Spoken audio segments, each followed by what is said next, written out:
Dennis Wideman gets handed a 20-game suspension, but it is under appeal. That and the recap from tonight's 4-1 win against the Carolina Hurricanes.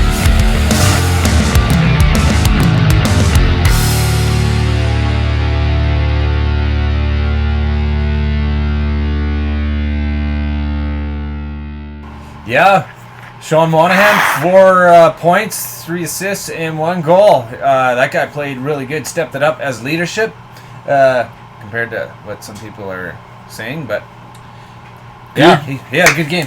The Goudreau Monahan Hoodler line was reunited tonight, and they played really, really good. We saw lots of chances between all 3 of them, and we also 2 crossbars. 2 crossbars, yeah, that was nuts. And of course, Monahan gets a goal, 4-point night for him. Goudreau gets a goal.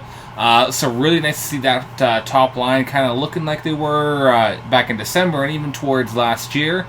But you look at the first 2 goals, Giordano and Dougie Hamilton, so 2 of our defensemen. So I bet Bob Hartley is really happy that his 2 defensemen are getting some goals and getting up in on the play. Yeah, and I heard a comment after in the interview with Hoodler, and he's saying 45% is all he's feeling. So he's not even close to 100. So which that doesn't surprise me, actually, because he's been kind his play lately. So he's coming on, he's looking a little better. So good for Hoodler. Yeah, because he was injured for a while, then he was sick with the flu. So that doesn't surprise me. But it's like he had a good night. I don't think he had any points, but he had a good night with his top line there. So that was really good to see. So the Flames with a 4-1 win. They're looking to continue that. They're playing Columbus this weekend. And then they're going into Vancouver, which is a must-win game because it is in our own division. They got a lot of ground to make up before the playoffs come around here. So yeah, we need those 2 games. We can't take those for granted. That's another 4 points, but we need it. We need that. Hey, you want to talk about anything? You want to talk about Dennis Wideman? Let's talk about this. So Dennis Wideman gets slapped with a 20-game suspension after a hit. I guess you can call it a check to the head to referee Don Henderson last week in the Nashville-Calgary game right before the All-Star break. And I don't know if it was a check to the head, but it was a 2-hand to the back. 2-hand to the head, yeah. Didn't see it coming. However you want to call it, it was a hit to the head, and there's a lot of controversy surrounding this. Now, when you take a look at the rulebook, there's a few different ways that this can go down. There's intent to hit, there's intent to injure, and then there's... it said deliberate intent to injure, right? It's clear and obvious. I mean, I'm not on the ice, I'm not skating, what you think, but obviously the tape shows it was deliberate. Was it to injure? He doesn't have any record, period, in 800 games? 11 years in the NHL, and he doesn't have anything like this in the past. This is nothing like this has even ever come up. And what Dennis Wideman had to say was basically he just didn't see him, look up at the last second, and all of a sudden he was just kind of, his hands were there, and he just followed through. And to me, I don't think he was intending to do anything. I just think that he kind of got caught in the wrong place at the wrong time, and maybe he just didn't control himself the way he should have been.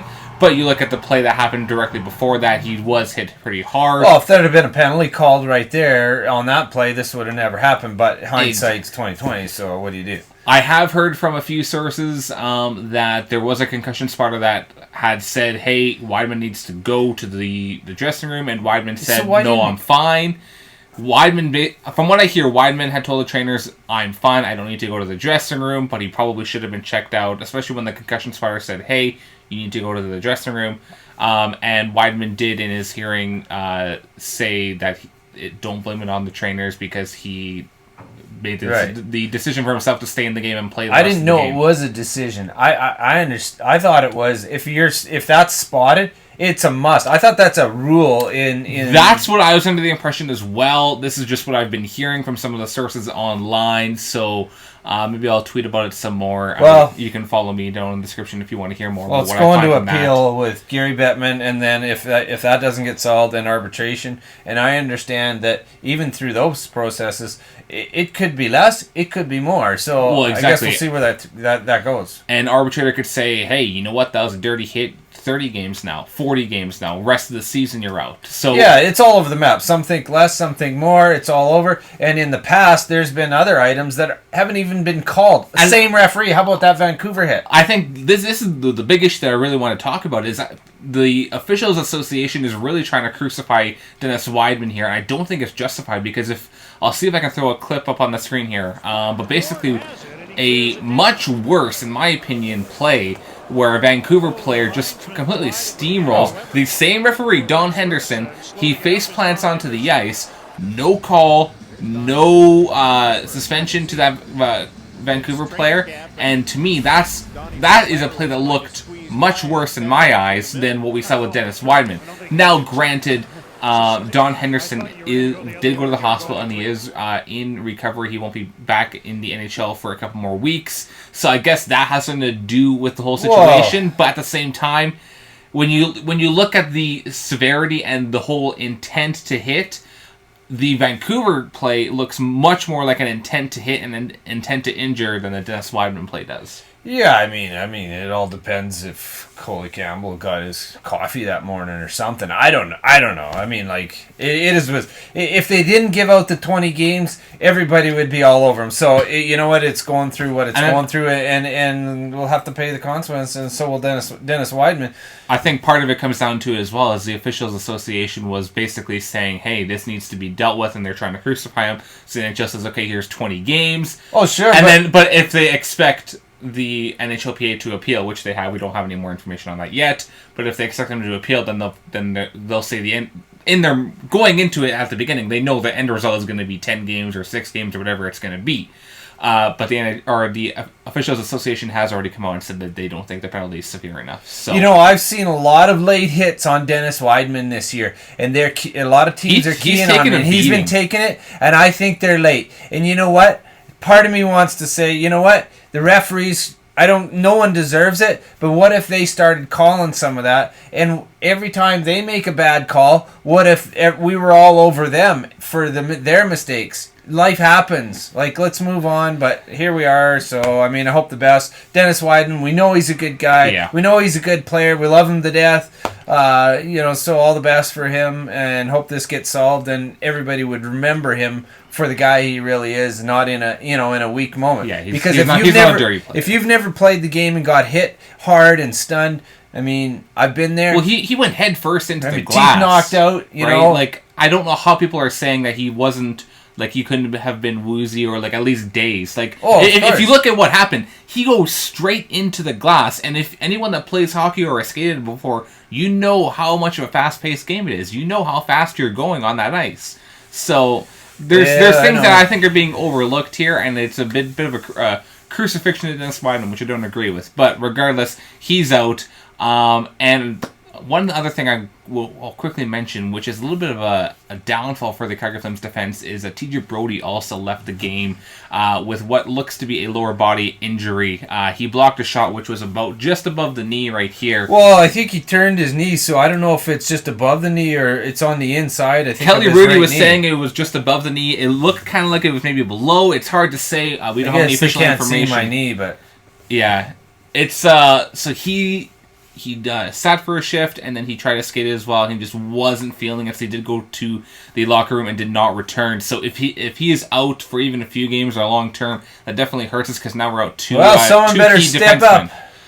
Yeah, in England last year was put into the same situation when Giordano went out, and he really stepped up and played. And if you look at the stats for this game, I think he had 19 plus minutes in this game, so he did step up today as well. So that's a player that we can look forward to see some more ice time. But it definitely hurts to see a guy like Brodie go out. And Smith too. They were pairing tonight, and I thought they played really good. Another thing I'd like to talk about, Lennon, is, I mean, very briefly, maybe in another episode, is we're only 25 days away from trade deadline. 26? Trade deadline's coming up real quick, and I think I heard about this on Twitter today too, that Dennis Wideman was actually being considered for a trade to Boston. And Boston, one of their reps had said that if the suspension to Dennis Wideman was minor, that they would still trade for him. But if it was major, then the trade would probably fall through. So if this suspension gets reduced, we could see Dennis Wideman getting traded to Boston or maybe another team. Because he is a good player. He's a good defenseman, so who knows what's going to happen with that. But, trade deadline's coming up pretty fast, so it's going to be interesting to see what happens. Yeah, I love trade deadline. All the teams, everything that goes on. I mean, look for Montreal's tanking. Look for Montreal to make a big trade, because I think they're going to be either trading for a goalie or maybe a couple of key forwards that can help generate some offense for them. Because you look at the game today, lost 4-2 to Buffalo. They've just been not doing well in 2016 so far, so that's a bit of a disappointment. And Carey Price, I don't think he's coming back anytime soon. If you saw the clip from Sports Center at the intermission, he shouldn't even. Why is he even on the ice, Lennon? I don't know that, but yeah, he does not look good. So, like I said on Sports Center, when are they going to call and say you're done for the season? Just rest up and get better for next season. We'll have to do a trade deadline session. Like they talked on Sportsnet today about the Stahl brothers. Eric's making what, $9.5 million. Jordan's making, and he's unrestricted free agent this year. And Jordan's making $6 million, till 2022.